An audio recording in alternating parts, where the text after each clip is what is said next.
Estamos de volta hoje entrevistando Glauco César, Rafael Magno e Henrique Canguçu, eles que integram o projeto História Natural de Peixes de Água Doce. Nós ficamos de conversar com o Rafael especialmente para saber sobre o mundo que ele visita, não é? Lá no fundo das águas do São Francisco, não é? Você fez naturalmente um curso de mergulho, não é? É um mergulhador profissional. Para a questão do mergulho em rio, é fundamental fazer um curso, né? Obter a carteira de mergulhador. Tem a carteira do curso básico e tem a carteira do curso avançado. É fundamental ter um curso de mergulho para poder mergulhar com segurança no rio. Você se tornou um mergulhador por força do projeto ou já era antes? Há mais de 8 anos que eu mergulho em rios. Só que eu sempre mergulhei de snorkel. Snorkel é aquele tubinho que a gente mergulha. Então você vai até certa profundidade. Até certa profundidade. Esse mergulho é tranquilo. Quando a gente aprovou o projeto, a gente viu a necessidade de mergulhar de cilindro, de ar comprimido. Aí é um mergulho que exige uma certificação e um curso. Esse cilindro ele é importante para a gente ir às profundidades mais fundas do Rio São Francisco, para a gente pesquisar essa fauna que está lá no fundo, que é uma fauna relativamente pouco conhecida. Então a gente mergulha desde 2, 3, 4, 5 metros até 25 metros no Rio São Francisco, que foi o ponto mais fundo que a gente foi no... E qual o período mais longo que você pode permanecer lá embaixo? O ar comprimido no cilindro ele varia em função da profundidade. Então, se você tiver um mergulho de cilindro a cerca de 10 metros, você fica 1 hora. Então, se você tiver a 25 metros, igual a gente está lá embaixo, a gente consegue ficar uns 40 minutos. 25 metros? 25 você vai a 25 metros? 25 metros Foi lá o embaixo. máximo que você já chegou? O máximo que eu já cheguei. E lá embaixo a correnteza é muito forte, como a gente tem que nadar muito, gasta muita energia, então acaba consumindo mais oxigênio também. Sem desviar o nosso assunto da água doce, mas rapidamente você também tem experiência com mergulhos no mar? Sim, com mergulhos no mar. Sim. Mas aí é por questão de hobby, profissionalmente mais de água doce. Não é? Isso. Bom, e lá embaixo, não é? Você tem uma visão boa, o seu equipamento, ele define muito bem as imagens? A questão do mergulho em rio, o mergulho é bom em rio de abril a outubro. A partir de outubro, novembro, as dezembro... águas estão limpas. Estão limpas. Começa a chover, a água fica turva. Então, em setembro é o melhor mês para mergulhar. Em determinados pontos, a gente consegue até 5 metros de visibilidade. E isso varia em função do grau de preservação do lugar e das características da própria água mesmo. Mas a visibilidade é uma questão crucial para o mergulho. A respeito da fauna, não é? Você já se deparou com um peixe estranho que você nunca tinha visto e se assustou também com aquele... Já. Aquela visão, não é? Grande, pequena, a visão que você teve, era um peixe grande, era um peixe pequeno no caso? Para falar a verdade, embaixo d'água todos os peixes são lindos porque eles são muito coloridos, eles são muito interessantes. Então, quando você pega um peixe fora da água, ele perde a coloração, quando ele morre e tudo. Quando você vê uma piranha debaixo d'água, aquela piranha vermelha, você vê uma matrinchã... Na verdade, era essa a pergunta. Você já se deparou com uma piranha lá embaixo? Já. Com a piranha embaixo de aguapé, que ela gosta muito. Sei. E a gente tem que ficar quietinho, obviamente, porque o mergulho, qualquer movimento brusco, o peixe percebe e some. Essa população de peixes, é muito difícil você encontrar algo que ainda não foi identificado, né? Para falar a verdade, tem várias espécies de peixes no São Francisco, na bacia do São Francisco, que ainda não foram identificadas pela ciência. E a maioria das espécies são identificadas, mas aquelas que não são, a gente leva para São Paulo, no museu, onde o especialista identifica. Mas no mergulho, até o momento, a gente conseguiu identificar 59 espécies debaixo da água.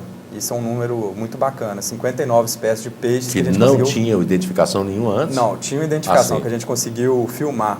Sei. Que não tinha identificação, deve ter umas 3 espécies. O peixe mais natural, a espécie mais comum que você encontra? A espécie mais comum é a corimba, que é conhecido como curimatá pacu, zulega. Depende da região.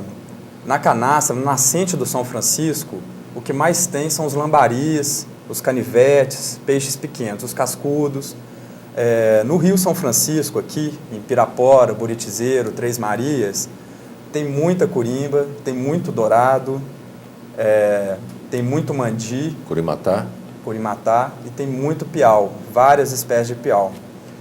E eu gostaria de registrar um momento muito interessante também, que foi quando a gente conseguiu avistar o surubim, embaixo da água, um surubim de 30 quilos. Isso foi... 30 quilos é o quê? Mais ou menos isso assim? Acho que é o dobro disso. É? E o bicho ele era enorme. Como é que eu estou precisando aprender um pouco mais de peixe? Não é? Mas aí vocês catalogam essas espécies, não é? E o pessoal deve estar assim, perguntando, não é? Qual o objetivo mesmo dessa pesquisa suas? O grande objetivo da nossa pesquisa, ela se baseia em 3 grandes perguntas. A primeira pergunta é: como que os peixes se organizam entre si?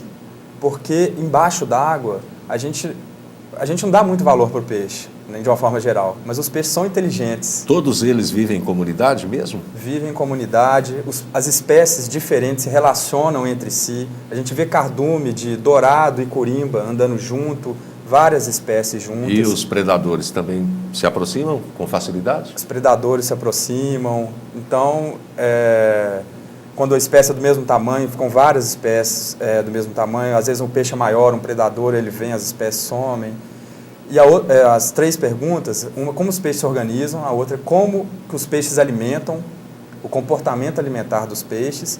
E a terceira pergunta, e a principal delas, é onde que os peixes ficam, onde que eles gostam de ficar. Porque, respondendo essa pergunta... A morada do peixe é Piraporé, que é um dos nomes de Pirapora, na linguagem indígena, não é? É morada do peixe, e Pirapora, salvo engano, não é? Se me perdoem se eu estou errado, mas me parece ser o salto do peixe, é onde o peixe salta. Não é? Bom, continue, por favor. Respondendo essa pergunta, onde que os peixes gostam de ficar, a gente vai estar sabendo aqueles hábitats que são fundamentais para a existência do peixe. E isso é muito importante para a conservação das espécies e, consequentemente, para a população em geral, para os pescadores, para a população ribeirinha. Certo.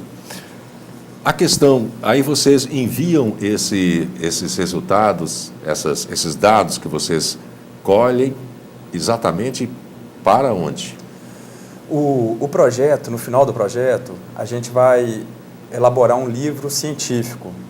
8.000 exemplares vão ser doados nas universidades dos 10 municípios, faculdades, em todas as instituições de pesquisa, secretarias de meio ambiente. Então, a gente vai sistematizar o conhecimento produzido em um livro científico que vai ser disponibilizado. Vocês têm um prazo para concluir essa pesquisa? Temos um prazo até o final desse ano, até o final de 2012. É muito bom saber que existem pessoas preocupadas com a população, não é? De peixes, sobretudo quando se fala que os peixes estão acabando, não é? Deu para você perceber ou vocês perceberem que realmente está havendo a redução na população de peixes? Glauco. Acho que o Rafael é melhor para responder essa pergunta, porque continua ele é o cara que ele entra na água. Né? É o vizinho do peixe. As populações de peixes estão diminuindo em função de barragens, de poluição, de retirada de mata ciliar, assoreamento. De uma forma geral, a população dos peixes estão diminuindo. Só que depende muito da região. Isso é uma coisa muito peculiar da região. Vou dar um exemplo aqui. Na Canastra, a população de peixe aumentou. Por que aumentou? Porque o garimpo lá acabou. Então, lá ficou décadas fazendo garimpo e acabava com o hábitat, com a casinha dos peixes. Acabou o garimpo, os peixes voltaram e a população aumentou. Agora, determinadas áreas, vai tirando a mata ciliar, vai construindo barragens, naturalmente a população dos peixes vão diminuindo. Certo. Bom, nós vamos para um rápido intervalo, depois vamos retomar o assunto a respeito da educação ambiental, que também está inserida, não é, no projeto que é Peixes de Água Doce. Nós voltamos rapidamente depois do intervalo.